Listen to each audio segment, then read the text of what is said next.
right. Welcome back, everybody. Fresh Takes podcast, Russo and Felice. Took the week off last week. Had to prepare. We'll discuss about NASCAR in Richmond. That's one of the topics. But across from me, as always, coming in hot, man, myth, legend himself, Nick Felice. Nick, how you doing? It's been pretty much over a week since I've seen you anyway. So spoiler alert, Paul. Yeah, you spoiled to the people that we were talking NASCAR, and that's all right. But Paul, all I gotta say to you is, yes, I haven't seen you in a while, but what are your thoughts on snow? 100% chance tomorrow. Yeah, not a fan, obviously, but I should have stayed in Richmond. It will melt in a day. Not the point. But how can I start with that when I see this lovely jersey you're wearing? Yeah, so for a while I've been on the hunt for a Willie Stargell jersey. I was gonna say if it was a Colin Moran jersey, Paul, those are in the garbage. You can find them anywhere around Pittsburgh, your nearest dumpster. But the Willie Stargell jerseys are pretty hard to find. People love them, and I finally was able to snag one last week. So shout out to my guy Pops, one of my favorite old school players, whatever you want to call it. So I really want it to be like the yellow one, but beggars aren't going to be choosers on my end with this. So I'll take the black pullover. So yes, good human, good player. One of the few guys in history I'd love to go back in time just to see play, because he's one of I think he's the only player to actually hit it out of Forbes Field, like the property. Not obviously people hit home runs there, but Forbes Field had before Three Rivers for Pittsburgh. Either way, Forbes Field had a really long distance outfield wall. But Willie was one of the only guys to actually clear the whole entire property. So you got that. I think he's got 2 of the 4 home runs that have ever cleared Dodger Stadium. So I mean, he got pop. Yeah, my dad's favorite player is still Clemente, but since he was a lefty, he used to imitate Willie Stargell's swing. Yeah, I remember the one summer playing softball with your dad, and definitely looking back on it, so a little bit of similarities there. Yeah, he was idol, but yeah, hats off, and yes, this is a Pirates NASCAR show. Hopefully, people are still tuned in. I hope you are, but yeah, you're the host here. We're co-hosts, but you're the director, I should say. The producer. You're the producer. But I'm just the Kevin Millar of the show. Okay. NBA. Your Knickerbockers, Nick. We'll discuss them. What's the score right now? I think they're at halftime. I know they're at half. Well, they were at half anyway. I'm guessing they aren't anymore. Yeah, they're the best team I've ever seen. Obviously the MLB, and then we'll discuss NASCAR in Richmond, which is where I was. Got my new Bubba hat for hopefully the next few years here with 2311. You got any pictures? I do. Okay, cool. I didn't really upload them, obviously, but Knicks are up 9. It was pretty exciting. So, if there is any breaking MLB news, we will be the first to break it. We have a knack for that. Anyway, though, the NBA, we're officially in the playoff push period for the association. The main thing now is you have a lot of teams trying to avoid the dreaded play-in. Mark Cuban so desperately wanted it, now doesn't want it. The Lakers are in jeopardy of falling into it. Miami, for instance, also in trouble of falling into it. But then there's teams like the Knicks who, I said before we knew that there was officially a play-in, I said that I felt like they were possibly an 8 seed, sneak themselves in 7 or 8. It's not like that roster's bad. You did. And I know where they're at. Floating right at 7 or 8 right now, and a big standing game going on right now against the Hornets. So they're actually floating around 4, 5, and 6. But I get your point. 7 and 8 right there. I mean, everybody's floating. If you're floating at 4, 5, and 6, you're floating at 7 and 8. I don't want people to hear this and think, oh, they're just outside the buys. They are in the buys right now, and Yes, Paul did call it. He also did call the New Jersey Devils in the Stanley Cup Finals this year, but no, I didn't. I'm pretty sure you did. I said Islander. No, I said Bruins probably. Actually, I think Bruins or Islanders were what I said. Where's reality? Roll the tape. They're playing well. I don't know if they'll ever lose again. But yes, when this playing game was put in, yes, it was put in for Zion Williamson. There's no doubt about that. But now that it's put in, that's future Knickerbocker. Yep, Zion Williamson. Don't doubt about 4 years from now, because RJ ain't going to New Orleans. But it is since it's put in place, it does make the playoff race a little bit more exciting. You're thinking, well, nobody cares about the 10 seed. Yeah, nobody does care about the 10 seed, but now people are fighting for the 6 seed. So the 5, 6 seed teams are now in the conversation in the last weeks of the regular season to get that top 6 bye. Because you don't want to be in the playing game, because 7, 8, you have to lose twice. You have to lose once in 2 games. 9 and 10, you're done after 1 loss. So it's a lot of pressure to be in that play-in game, playing rounds. So I think, yeah, it does make every other team try to play more in the regular season. Little do we see, it doesn't seem to be affecting on the teams. There's still a bunch of teams that don't play their players. The Nets are a perfect example. They are playing the Philadelphia Sixers, and they are not playing any of their guys. Kyrie even sits, and I guess they just don't care about the number 1 seed whatsoever. So that's a totally different story, but I think it's in the long run, if they keep this playing game, you will see teams playing their players more, because people don't want to be in that playing round. So you got to get that top 6 bye. So I like it. I know it's only been in place because of Zion. I'm sorry, you Zion fans out there. He's not going to be in the postseason once again, as R.J. Barrett, the rightfully better player, will be. So enjoy that. And John Morant once again in the postseason again. Yeah, he played 1 playing game last year, but still more postseason games than Zion's played. So just saying. And they put some players on that team this year. Got a new coach. New Orleans is a mess. But don't worry, in 4 more years, you'll get your next Anthony Davis and your next Zion. So that's what I got to say about New Orleans. Thank you for the playing round, Zion, but sucks you're not going to be there. The Knicks, on the other hand, have a great opportunity, because tomorrow night, it's looking like the Hawks and Knicks might win tonight. You might see the biggest Hawks-Knicks game in NBA history tomorrow night. So check that out. It's going to be a great game. I'm excited. Julius Randle needs some more love. R.J. Barrett definitely needs some more love. But, Paul, your Miami Heat, right there. They got to get that top 6. And I think, regardless who loses tomorrow, Hawks-Knicks, that's going to help the Heat. So, yeah, I mean, the Heat have been the team of struggle recently. They did beat the Nets. Yeah. And the Nets magically have James Harden out with, extended because he had a setback, a.k.a. he caught the South Beach flu. So he could not go. But not to get off topic, but no, he went. Yeah, I know. He could not go. He had to go. I see what you're saying. Yeah, could not. He had to Did you see, not to get off topic here, but did you see what Windhorst reported about the All-Star game? No. 150 players ended up going to South Beach over the All-Star break. Really? Wow. Anyway, yeah, the Heat. We're in an interesting spot. 7 right now. Jimmy's hurting. Just we can't shoot good right now. We can't do a lot of things good right now. But hey, the only thing about that playing around the East, because most likely it's looking like Brooklyn and Sixers might be the 1 and 2. Mm-hmm. It's almost kind of in a scenario, because Brooklyn's going to play their players when the playoffs come.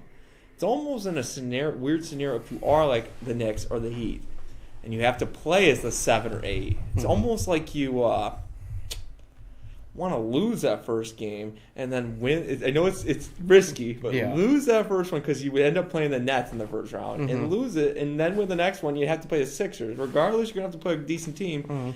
But I'd rather play the Sixers than the Nets. Right now, as a Knicks fan, I don't know what you're talking about. I think I'd rather play the Nets. I mean, Kyrie might get his feelings hurt and need to take 3 weeks off. It would be a hell of a series with the Russo brothers. Big Nets Heat fan, but I mean, Kyrie took another personal whatever because Dennis Schroeder hurt his feelings.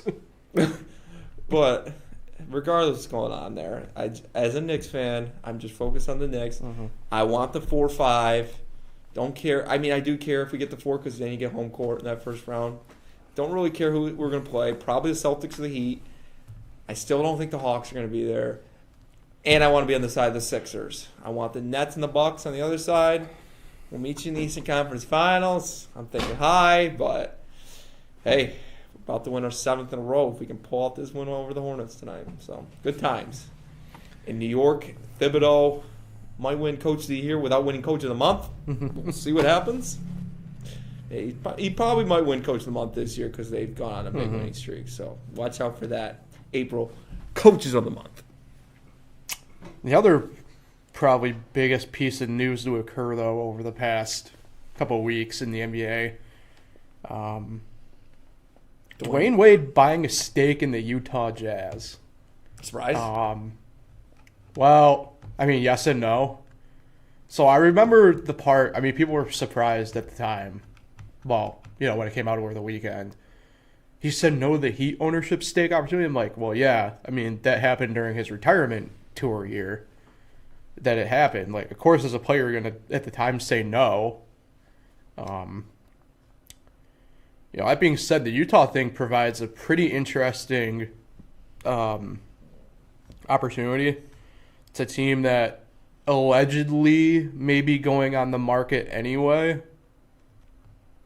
And a team that has a very interesting culture about it. Is he still working at TNT? Yes. He is. But, I mean, Shaq has a stake in the Kings and still, works at TNT. So, it's weird. Sports are weird like that because, like, even in NASCAR you have, like, for instance, Brad Doherty, who obviously is a co-owner of, a race team, has his name literally in it, JTD Doherty Racing, and he does analyst stuff for NBC. So, I mean, yeah, back when ESPN, I mean, Rusty Wallace was one of their lead analysts, and he had his own Xfinity team, Rusty Wallace Racing at the time. So, it's not, like, unheard of. I'll put it that way. It's not unheard of. Anyway, Utah, though, has this really interesting culture, obviously. The only pro Big Four team in Utah. Obviously, fairly big contradicting of spectrum culture-wise, the NBA to predominantly all Mormonism of Utah, and it's a interesting, to put it bluntly, racial area of the country. Utah's fairly white. Obviously, the NBA is predominantly African American / minority. So, and obviously, knowing Dwayne Wade's background the way we do with his daughter, and honestly, the way he was pre-kids, his viewpoints, it's an interesting combo going on with the Jazz, but I think it provides an excellent opportunity for Dwayne because obviously this opens the door. It's not like the Jazz are a poorly run franchise or a poor franchise. In fact, I think in the past 40 years, because that's when they officially kind of moved to Utah after their first few years in New Orleans. They're like the 5th best win percentage team or something like that. Or maybe it's like the 5th most wins as a franchise. Obviously, the years with, Dadball Stockton and Karl Malone, they've had that. But, even in our lifetime, the only really down years that they really technically had were probably those early 2010 teams where, really all you had was Gordon Hayward and the occasional Al Jefferson kind of showing up. So it's almost a perfect opportunity for Dwayne, I think. I don't know what your thoughts are on it, obviously, because, For like I said, as good as Utah is, they do end up becoming a little bit of an afterthought. I mean, they're technically the best team in the West this year at the moment. Good team to take over. I mean, and that's the key thing of this. It's not like they're a poor franchise by any means. So it's an interesting dynamic. Yes, it's a good team. It's a good team for Dwayne Wade to take over. There is no Jazz in Utah. I mean that's true. I mean I don't think anything can stay open past like 11 at night or something. Yeah, it's not my type, not my cup of tea of a city, but I'm pretty sure bars close at midnight, like you said. It's a good team. I don't know if it's a championship team, but we'll see. Dwayne Wade's only been there a few weeks, so it's always interesting when a guy that never plays for a team and then just takes them over, like Michael Jordan with the Hornets. Shaq never played for the Kings, right? No. Yeah, so it's always interesting. It's just, it's not about the history of their career. It's about wanting to do something new with their career, and so happens Dwayne Wade's taking it with Utah, and it's a good team. We'll see what happens. Not sure how you judge an owner. How do you judge an owner compared to like a coach and a GM? I mean, I don't know. It's weird. I think it depends by sport in a way. I mean, obviously, we'll start with the owner's side. I mean, obviously in the NBA, this is a perfect example of the worst sports owner you could have in Donald Sterling. GM-wise, you could make the case probably the best as well, one of the best, at least in sports history. Guys like Pat Riley or R.C. Buford. Thought you were going to say David Griffin. Well, David Griffith actually is good. I mean, you talk about a guy who knows how to get small market teams at least competitive. And then if you actually want to go back in the Wayback Machine, guy for the Knicks. All-time great player turned all-time great GM in my mind, Dave DeBusschere. So, the NBA's kind of like always maybe ahead of the curve in a sense. If you judge Michael Jordan as much because Charlotte has not been very successful with him there. What do you mean by judge? Like is he not doing a good job? So, he's not doing a good job. Well, I'll say this: he's gotten better at this as time has gone on, but Michael Jordan is an exception rather than the rule in this sense. Former players, whether they become owners or coaches or front office people, tend to not be good because they don't they're so good that they expect player X to just pick up a basketball and shoot. Or prime example of this really is Magic Johnson when he was head coach for the Lakers in like the 96 season for like 13 games and resigned because of how awful he was. Like, Magic Johnson was expecting Nick Van Exel to pick up a basketball and be Magic Johnson. He wasn't like teaching them anything. And the thing about especially the really successful ones, say a Jordan or a Magic Johnson, is they expect to be so good so quick that they don't allow room for like any wiggle room. Like, think about when Jordan came in, bought the Hornets. They went through, I think, like 3 head coaches in like a 5-year span or something like that. Like, that's just not conducive. Like, you're not going to be able to build anything. You're not, gonna. I mean, think about this. Brett Brown was head coach at Charlotte, fired. What's his face who's in Orlando now? Gifford. Got fired after like a year and a half, 2 years, right? I mean, now they got what's his face in from the Spurs, from the Popovich tree, and they're allowing him to do his thing, and it's kind of showing. But I mean, think about that. You burn through 2 coaches who have gone on to be successful elsewhere for sure, because they just couldn't get it done. They couldn't get it done in your eyes. But think about what they've done elsewhere, right? Brett Brown, we know, built the Sixers into what they are now, even though they're now coached obviously by Doc Rivers. And Gifford, I mean, I mean, this year I don't know what the deal was with the Magic, but it got the Magic back to being at least a playoff team. Mm-hmm. So it's a tough place to judge because they expect so much and don't allow for obviously the mistakes to happen. So I don't know. It's weird. It's a tough judgment area, personally. All right. So that'll be interesting with Dwayne with Utah because, but like I said, I mean, it's not like Utah's a bad franchise. You know, they have been successful in the past. No championships. Yeah. And sometimes in the NBA, that's what you're judged on. But it's tough in this current climate to be, you know. Only a few teams can win. Yeah. All right, Nick. Let's move over to the MLB side of things. We're 2 weeks into the season at this point. Have you seen a strikeout yet? A lot of strikeouts. You know, we have some surprising division leaders, teams that I bought into, admittedly, at the start of the year. I don't know how you want to start, but I want to start with you talking about the Yankees. I don't have a problem with that. Yeah, I want to hear your thoughts. I mean, so the Yankees are obviously struggling bad. They win tonight? They're winning 2-1 right now. I don't know what this Yankee team deal is. I don't know why Boone is afraid to try anything different. When he does try something different, top 9, 3-1 Yankees. When they do try something different, like it's about the most ridiculous thing ever, like the opener situation last Friday. Mm-hmm. Look, I compared this team, specifically the pitching, to the 2005 team that just flopped on their face miserably, you know, overall.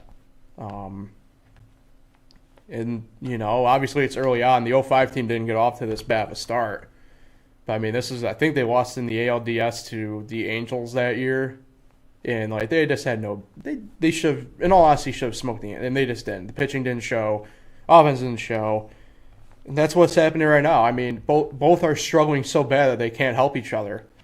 You know, the only good starting arm right now, obviously, is Garrett Cole. Garrett Cole's doing Garrett Cole things. You know, the only player giving you good really at bats on offense consistently at the moment's been Gio Urshela. Well, and DJ LeMahieu obviously has been able to do his thing, but like.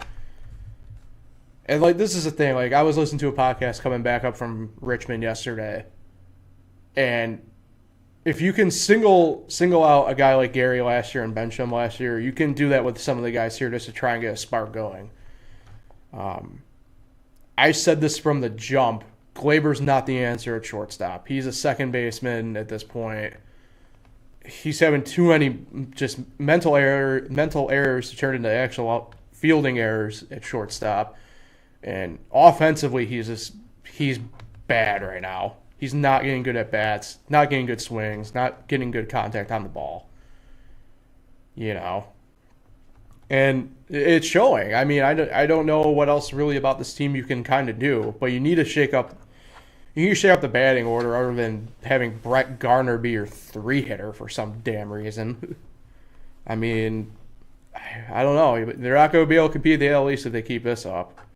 They just can't. They rely too much on the long ball, and they can't do the fundamentals right. And what are your thoughts on Brett Gardner? He's kind of showing his age. I mean, I didn't want him back. We had no reason to bring him back. And we brought him back. You want to know what's funny about the age thing? So obviously Jay Bruce retired, you know. I'm saying closetly extremely good career. I don't think people realize how good Jay Bruce was at his peak. So, like, he retires at the end of the game Sunday. And apparently Boone was, like, trying to convince him not to retire. Like, but Jay's just like, I'm too bad. Like, I shouldn't even be playing in the first place. Like, so Jay Bruce effectively took himself out of the lineup for the sake of humanity, if you want to call it that. So, I don't know. The team is... This is an interesting... It was a crossroad year anyway for the team. But now this is... We are coming up on a interesting. So I'm assuming Tyon pitched good tonight. Yeah, that's the way it seems. Obviously, you know, he's coming back. Oh, he hasn't really pitched in about 1.5 to 2 years, so he's still trying to get his bearings about him. pitched for what, 5 innings? Yeah. So, I don't know, Nick. This Yankee team's very they're not confusing anymore, but they're very messing around with, and it is what it is. Yeah, I'm a little surprised. I think I'm 0-3 betting the Yankees this year. I've done a money line. I've done a -1.5. I just don't understand how they can't beat the Rays, especially the Rays. I don't think are that good this year. I think they're all right, but I don't. Glasnow's good. And they had a shot to beat Glasnow the other day, but that was the day I took a -1.5, and I was like, I think they're gonna win this day. They're gonna beat Glasnow, and it didn't happen. Glasnow still didn't have the good stuff, but shocking. I think it's more shocking that the Yankees are. I think it's more shocking that the Red Sox bounced back the way they did after that first series than the Yankees struggling. They are like now them, and surprisingly the Mariners are the top teams in the American League right now. Well, I'm not surprised the Red Sox offense is as good as it is, but the pitching is what surprised me so far with them. And then you got the Royals playing good, but it's early. That they'd be good. Huh? I did predict that they'd be good. You also said the Devils in the Stanley Cup Finals. No, I did. I said Islanders. Where's reality? Roll the tape. Where's our errors? Nail this. Yeah. Yeah. I mean, it's so early still. I saw some lady on MLB Network today. I think it was Lana Rizzo saying how she's so surprised the Giants are only 2.5 back on April 20th. They're like, calm down a little. It's April 20th. Talk to me in June. You got to take the months by months in baseball. You got to see where your team's at after a month, and then another month, and then really around the end of July, the trade deadline at that time. That's when you really got to start thinking who's the contenders and who's not. And that's a while away, so it's really early to start really judging teams or saying, oh, the Royals are going to be good, oh, the Yankees are going to be bad. It's too early. You can turn it around so quickly. And, speaking of quickly, what a game by Emmanuel Quickly tonight. Can we just throw that in there? But, Pirates are surprisingly not terrible after their 1-5 start. They've actually come on a little bit. Haven't lost a series since. Always nice to beat those Brewers. I can't wait to play the Cardinals, beat them. Cubs are terrible. Well, but while we're in the Central, I do want to discuss something with you. I have it sort of alluded to here with the early beef, but we got some early beefs going on. What are your thoughts on those? Yeah, that's baseball. Well, yeah, but this is like a different type. You have what I call a collision course of different. Talk about the Cardinals Reds. Well, you have Cardinals Reds. You have Dodgers Padres. Yep. Yep. And it's not so much Dodger Padres, but it's like Kershaw just getting pissed off. I did not like to see what the Yankee fans did the other night. They're throwing this. Well, neither do I. They're just the people who do that are dipshits. Yeah, I didn't like to see that. Because I think they want to raise the Yankees rivalry, brawn like those teams, but we'll see if it happens. One thing I don't like is the new Reds play-by-play guy. A little too biased. I know it's your network, but that guy is the absolute worst. I just wanted to throw that out there. If you watch I don't know. I think Tom Brenneman's a bit worse, but Tom Brenneman was bad. But have you heard this guy? This guy is I feel bad. like I take homerism over homophobicism, but That's true. That's just his opinion. But I'm just talking about baseball, and this guy is biased. Do not watch a Cincinnati Reds game on their channel. Just saying. But yeah, I'm enjoying it. First couple weeks, not bad. I like to catch a game. We still going to a game, Paul? I mean, hopefully. We'll discuss that in the next segment a little bit, I feel like. Are we going to a Syracuse Sky Chiefs game? I mean, I hope. I don't know what it's going to... Syracuse Mets, right? Yeah, I don't know how that's going to be, though, this year. How they're doing, the tickets for that, though. You know what I mean? Maybe the Red Wings? Well, yeah, but they're in the same thing with the Mets. I don't know how they're doing tickets, so... But I want to go. I'm not... They're starting here soon. I need to go to a baseball game. They're starting here soon. You get your dome dog. at MVT Bank Stadium. It's close enough. They'll have the dome dogs there. Yeah, Syracuse got to get. To be fair, they're probably the same. Like the good hot dog, you know. But you Hoffman or Zwiggle or Zweigel's guy. I don't have a preference, but sure. Say it. Cause anarchy across the land. I'm going to say Hoffman. Wow. I just knew it was the other one because I never heard of a Zweigel, whatever you just said. Never heard of a Zweigel before? I don't know. Man, it's just a hot dog. They're my favorite dogs. You get the Texas Reds that pop when you grill them. Oh, I don't care. Tremendous. Hot dog. Goes down in 2 seconds. But whoa. I eat hot dogs fast. Clearly.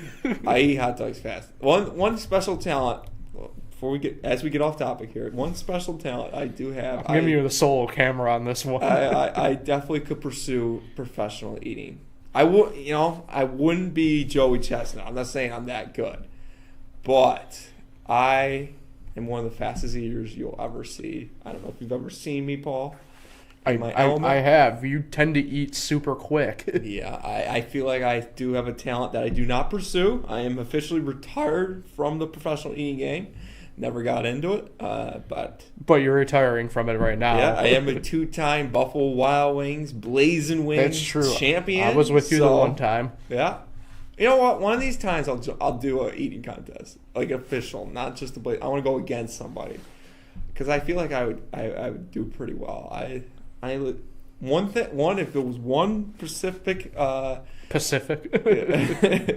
one food that I think I would absolutely dominate is probably the Swiss roll ho-hos. You remember those? Yeah. Absolutely dominant. I would get 3 boxes down in probably 10 minutes. There was a student at Minders who I will leave nameless for the sake of anonymity, and I don't know if they would be proud of it, but used to eat, remember the Jell-O cups? Like, not the ones that, like, school gave you, the ones that, like, came in, like, the snack pack container that you could eat, like, bring from home? This person could inhale a Jell-O cup in, like, under, like, 2 seconds. Wow.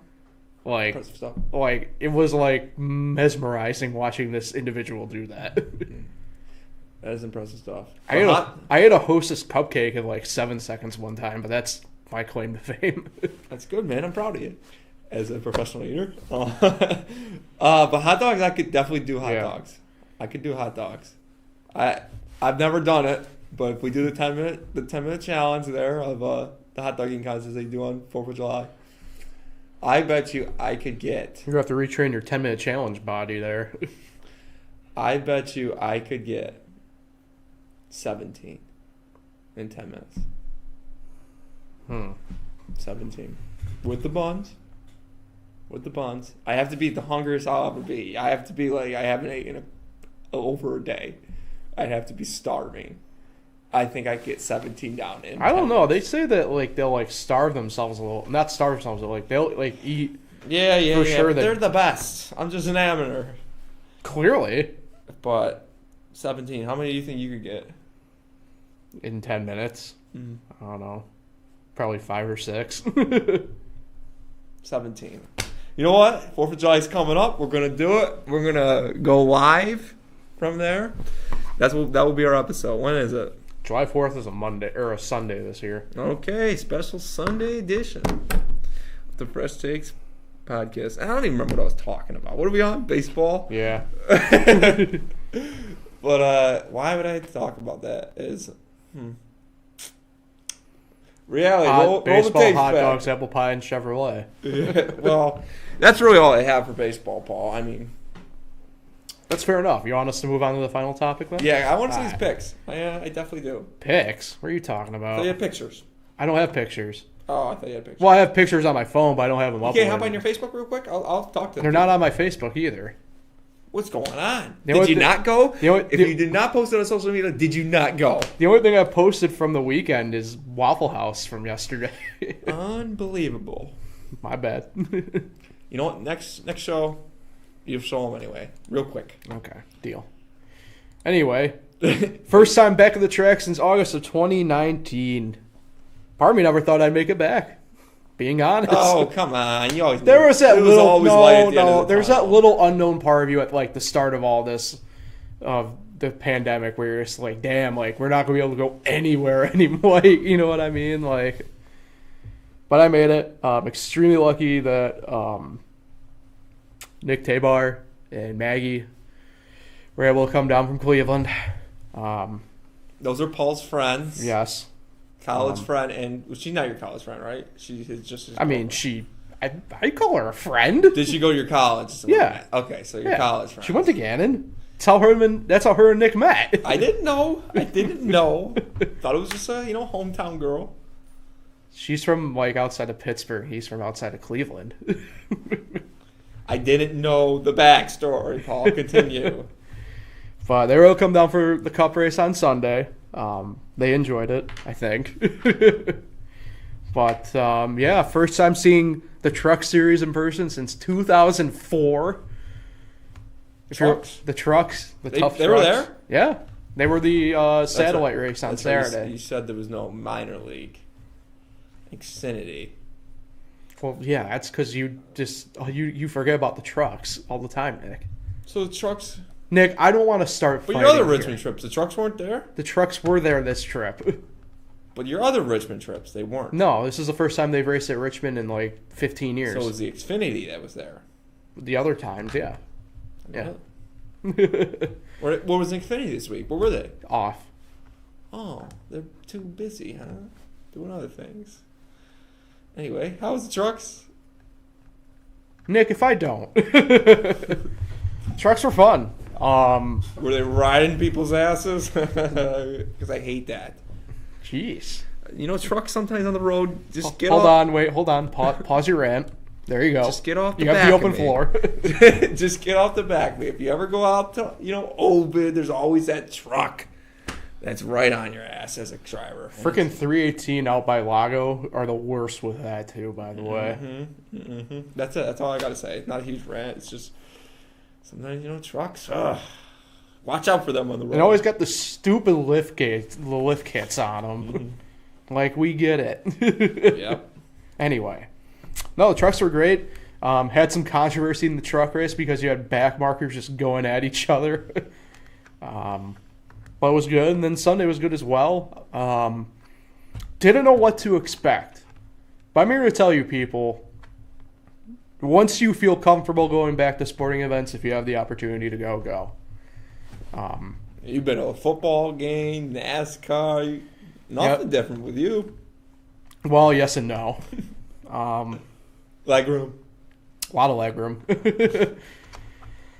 I mean, hey, I don't think I really would have probably done this trip if I wasn't fully vaccinated. I am.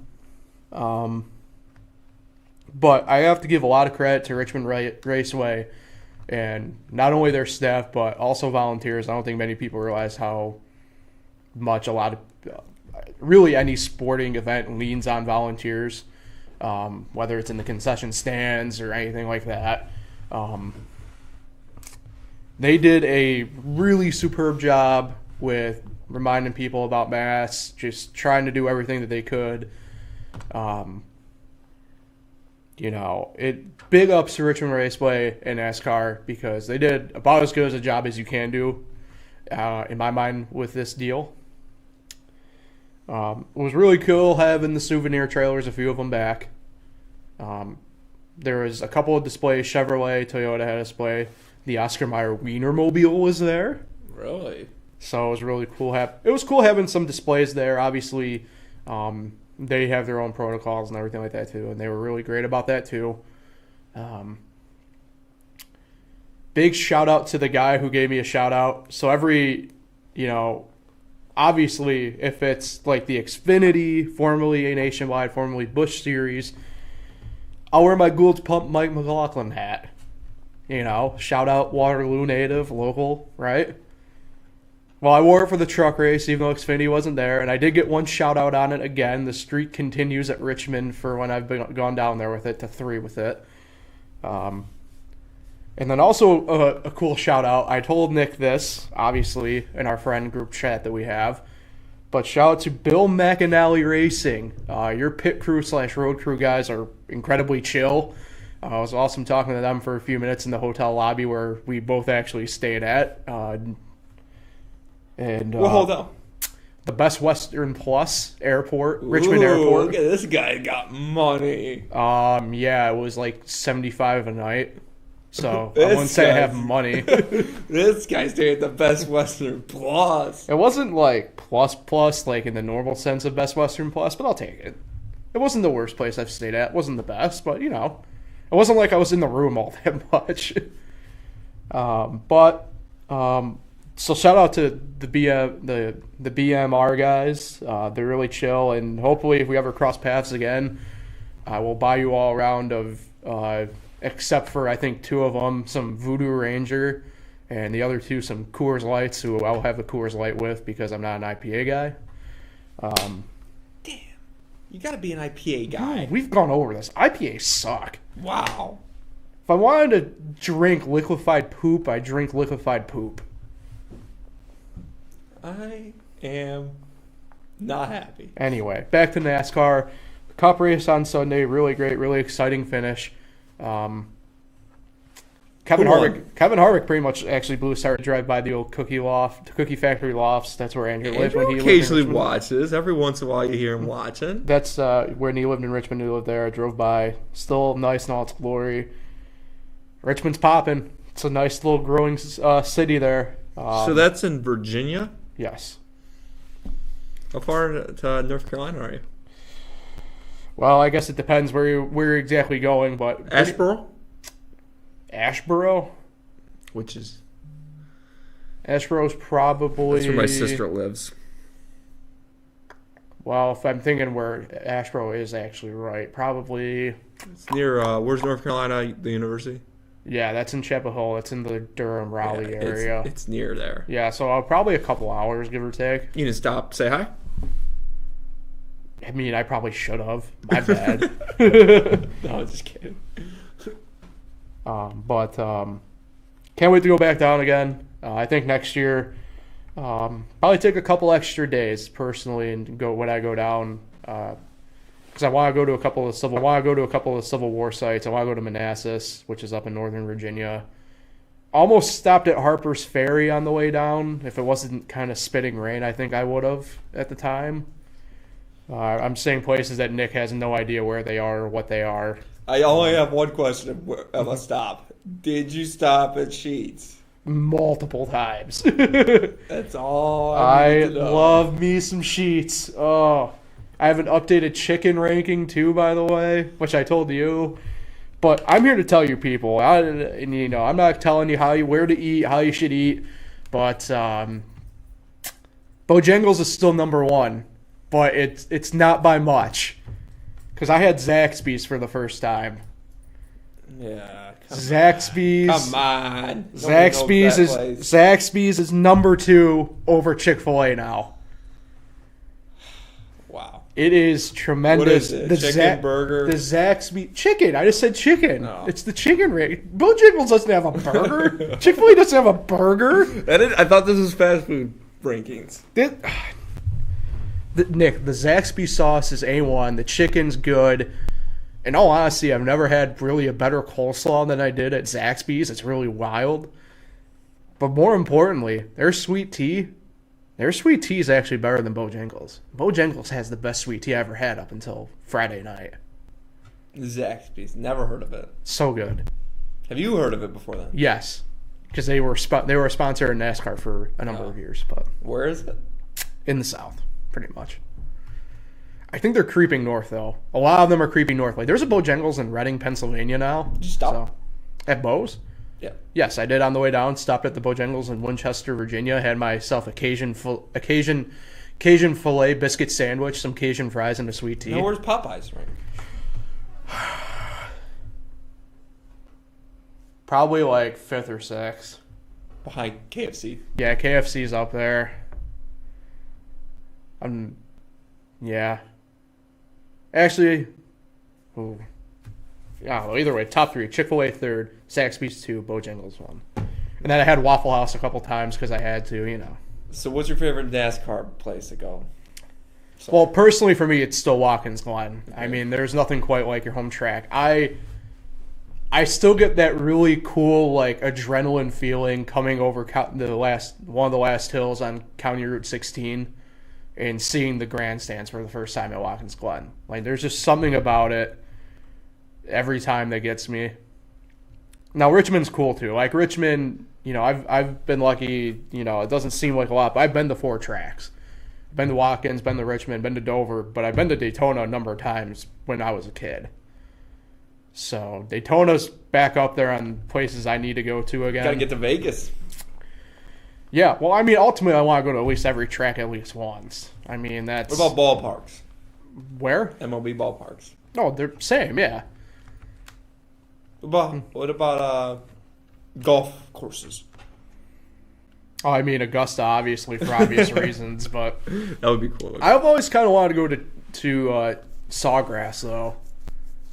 I remember going by Sawgrass when it first started really popping off there in the mid 2000s, like coming back from Daytona. Sawgrass is one that I kind of always wanted to go to and see. And then obviously like Pebble Beach, stuff like. I want to go to TPC. Scottsdale. Yes. I want to go Waste Management Open. I want to go to that. You want to get rowdy stadium. You want to get rowdy on the 16th, don't you? Mm-hmm. Yeah, that's my kind of golf right there. But keep it over on me. End of the show. Yeah, well, in the show, who are you shouting out today, Nick? I'm shouting out my brother's college friend, Sam Shields. Sam, a car guy. Shout out Sam. Yeah, he's an Eagles guy though. Not a cup of tea on the football side of things, But Sam is playing Paul in our fantasy basketball finals. Paul, do you think he could beat Sam? Absolutely. Why not? Shout out Sam. Have a good one. And where he is right now, it's only 7 o'clock. Yeah. So he's a West Coast guy from the East Coast. Yep. As always, like, share, subscribe, all the fun stuff. Appreciate you guys tuning in. We'll either be back next week or the week after. We're back in that point where there's not a ton of sports, to talk about every week by week. But you never know. Like, share, subscribe. We'll see you next time. Fresh Takes Podcast with Russo and Felice.